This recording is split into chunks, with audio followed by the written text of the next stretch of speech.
90s, Nokia was one of the most popular companies in the world. Fast forward to 2024, they just aren't that popular anymore. But let's see if this phone is still really good. Let's go. The display on this phone is really horrible. It is a 120p panel, which is 2 inches.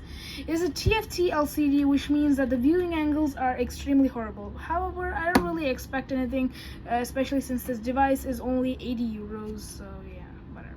Next is battery. The battery on this phone is 1000 milliamp hours, which means at least a day of use without charging. I tested it out, and yeah, it's about 18 hours of use, which is still pretty good. I'll give battery 8 out of 10. Sad this is to say, this phone does not have a camera, which means it's basically 0 megapixels. So camera gets a 0 out of 10. Next is storage. The phone comes with 4 gigabytes of storage, which can be expanded all the way up to 32 gigabytes using a micro SD card. So yeah, I'll give storage a 6 out of 10. Now let's turn on the phone. This right here is the operating system, which is our next category. The operating system on this phone is KaiOS, which is basically like a stripped down version of Android used to work on these type of feature phones. The app situation is super terrible, with no app store being built, at least for this model. So it is the operating system is kind of crap and not that good. Regular updates are not being provided.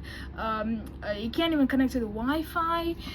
So it's kind of just like an old feature phone with no new features. So yeah, operating system gets 3 out of 10. Next is the build quality.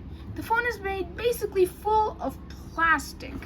The screen, everything else is fully plastic. This right here is more of a graded plastic. This is a smoother plastic, and this is obviously a clear plastic, but it's still plastic. As you can see, it's super fingerprinty, and yeah, it's pretty terrible quality. It is also pretty thick, but also it's pretty small and has a pretty good grip, so I can like hold it like this. It's pretty nice. So yeah, I'll give build quality a 6 out of 10. Next is connectivity. The phone uses a 2G SIM and a mini SIM card as that. The 2G is not 2G means that it can send messages and can receive or make phone calls. Obviously, you can't also do any 3G or 4G. Well, you can do 3G or 4G, however, there's no Wi-Fi on this or any web browser on this, so it doesn't really matter either way. So yeah, I'll give connectivity a 7 out of 10, as for a feature phone, it actually does a lot. Next is security. As I've already said before, this phone has no internet, so security updates or updates in general or any security thing on the internet is not threatened. Second of all, the phone does have a PIN code, so if you want to like set a PIN code, so every time you unlock, you don't like you get all your stuff like this. So yeah, security, I'll give it a 10 out of 10, as a feature phone it does a lot. Next is the audio and sound quality. The audio quality on this is pretty disappointing. First of all, the microphone is right here, which is good if you want to talk, but not good if you want to do any voice recordings, as you will do like this. And not only that, there's no voice recording app, so that's also pretty great. The speaker, there's no like big speakers, just this little one earpiece speaker. There's actually no like loudspeaker or anything, just this little earpiece that you have to do with.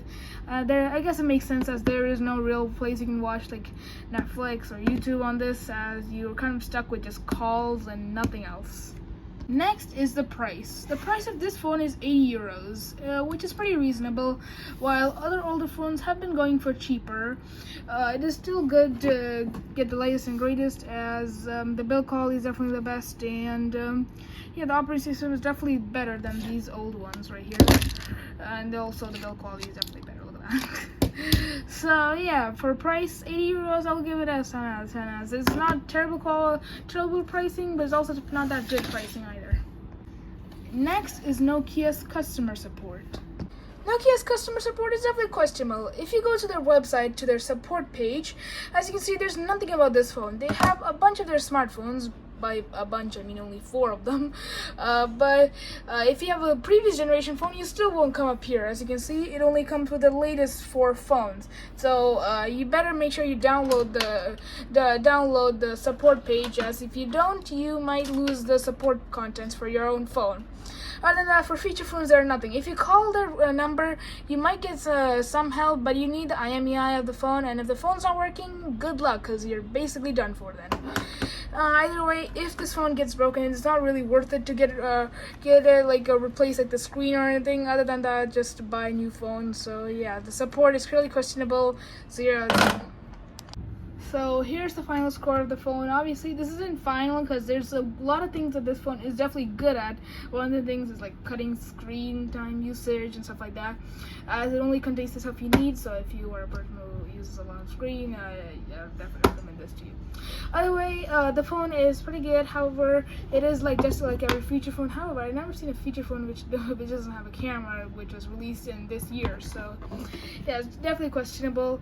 But other than that, the phone is actually pretty great. I enjoyed to use. You can easily call, you can text, and yeah, it's a pretty nice phone, especially for school and stuff. So yeah, that's it for this video, guys. Comment, like, subscribe, and I'll see you guys in the next one.